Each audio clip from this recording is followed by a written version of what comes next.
Most people think World War I means static trenches, futile charges, mud and wire.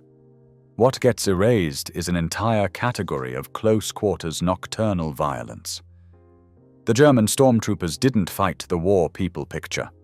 They fought a different war entirely, in darkness, at arm's length. Some of what follows is viscerally disturbing. In 1914, the German General Staff placed their faith in the Schlieffen Plan, a blueprint for victory built on speed and maneuver.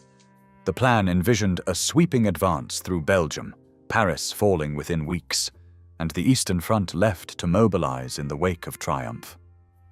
Auftragstaktik, the doctrine of delegated command, promised that initiative at every level would carry the day. The myth of decisive battle lingered in every order. Reality was harsher.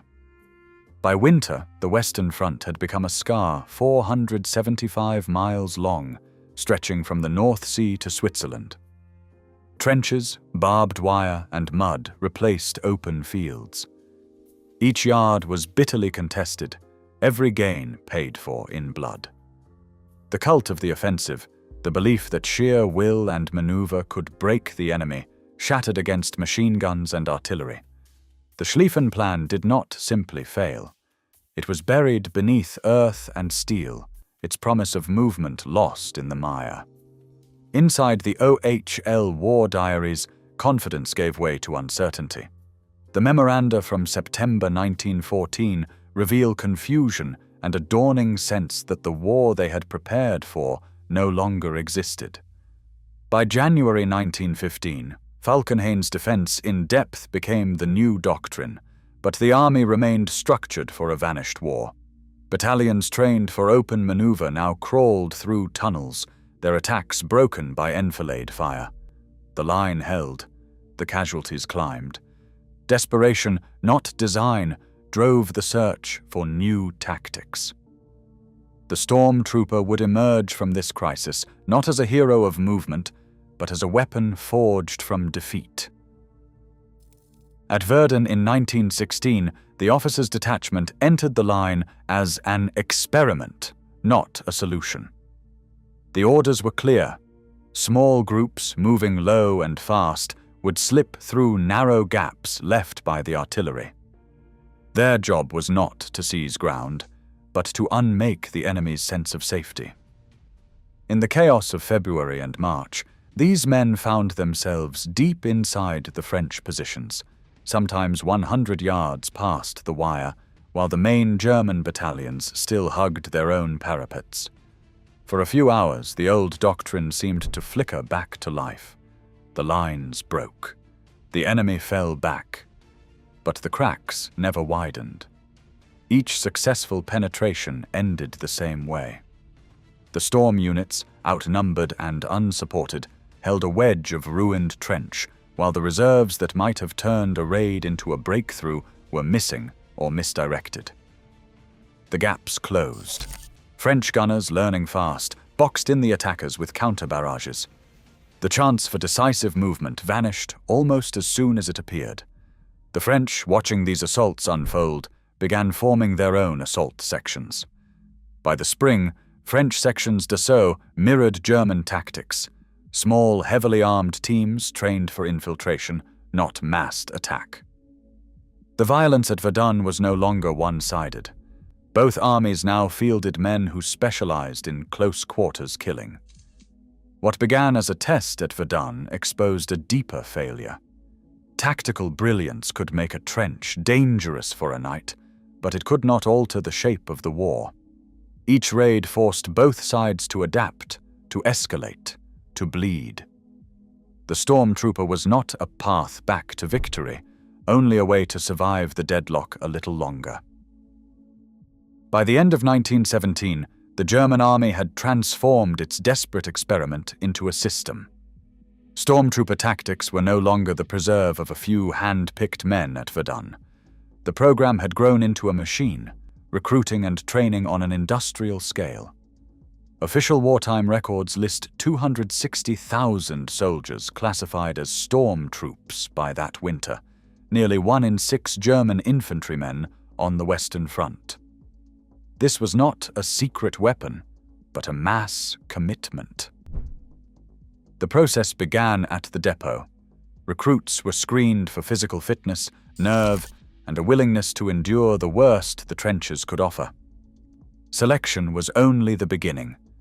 Training orders from the period describe a curriculum built on repetition, exhaustion, and exposure to violence. Men learned to move in 4-man or 6-man groups, to crawl through mud and wire, to throw grenades in darkness, to attack without warning or hesitation. Instructors drilled them on the use of the steel hand granite, the flamethrower, the trench club. Each weapon had a lesson. Each lesson dulled the line between training and the reality that would follow. The goal was not just technical proficiency. Manuals called for desensitization, a deliberate stripping away of hesitation in close-quarters killing. Ernst Junger, who would survive more than a dozen raids, later wrote of this process with a detachment that still unsettles. The army wanted men who could kill at arm's length and then do it again the next night. This mass production of violence had its cost. Stormtrooper units suffered higher casualty rates than regular infantry. Their training prepared them for the horror, but it could not shield them from it. By scaling up the program, the German command was gambling with its best men, feeding them into a war that no longer offered victory, only survival for one more day. The number, 260,000, stands as a measure of both ambition and desperation. The Stormtrooper was no longer a symbol of hope. He was proof that the old ways had failed, and that the only answer left was to make the deadlock itself more lethal. A Stormtrooper raid began in silence. 8 to 12 men crouched in mud, waiting for the signal. Each carried stick grenades, an MP-18 submachine gun, or the heavy tank of a flamethrower. Rifles were rare. Speed and violence mattered more. The box barrage struck first, artillery drawing a rectangle of explosions around the target trench, trapping defenders inside. For 5 to 7 minutes, shells and gas hammered the earth. Then the window opened, 7 to 12 minutes to strike. Stormtroopers moved fast, spreading out to hit multiple entry points. Smoke grenades and mortars masked their approach, but once inside, stealth vanished. Grenades tumbled into dugouts, fuses burning down. The MP-18's rattle filled the timber corridors, 500 rounds per minute clearing rooms before anyone could react. Some squads carried a flamethrower, 2 men, 1 to aim and 1 to carry the tank. The first burst sent fire down the trench. Defenders rarely survived the opening minute. Speed was everything. A flare or whistle signaled withdrawal. A second barrage sealed the breach, covering escape. In less than 12 minutes, the squad vanished. Not heroism, just a system. Box, strike, kill, disappear. Ernst Junger, an officer in the 73rd Hanoverian Regiment, survived 14 wounds and countless raids. In his memoir, Storm of Steel, he describes the war's violence as close and mechanical, knights gripping a grenade, listening for footsteps in the mud.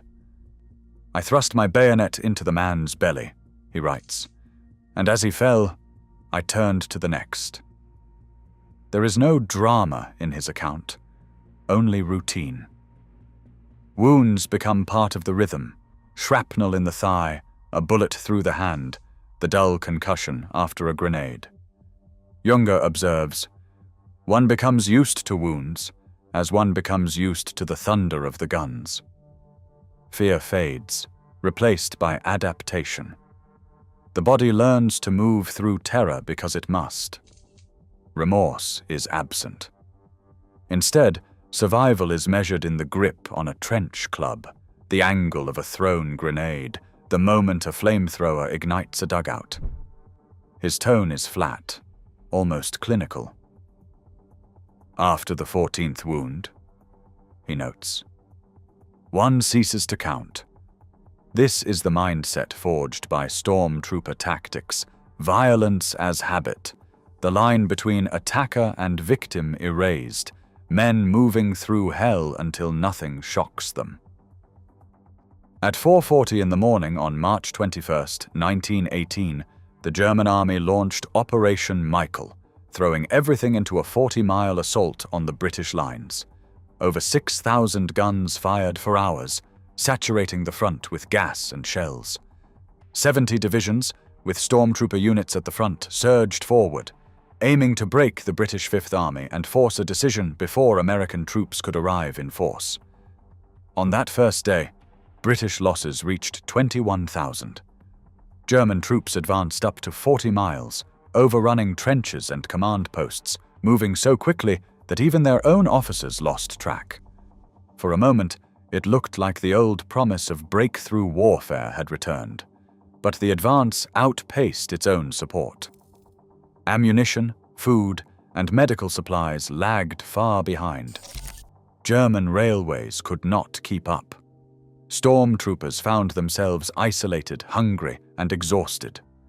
Meanwhile, 10,000 American soldiers landed in France every day, a number the German High Command watched with growing dread. The Stormtrooper doctrine had reached its limit: tactical brilliance and strategic impotence. By April, the offensive stalled. The ground gained became another scar, and the outcome of the war remained unchanged. Even now, the image of 260,000 men trained for darkness and violence hangs over modern warfare. It is a weapon built from collapse, not triumph. Stormtrooper tactics echo through today's doctrines, proof that desperation breeds innovation at any human cost. The lesson? Terror can be engineered long after hope is gone.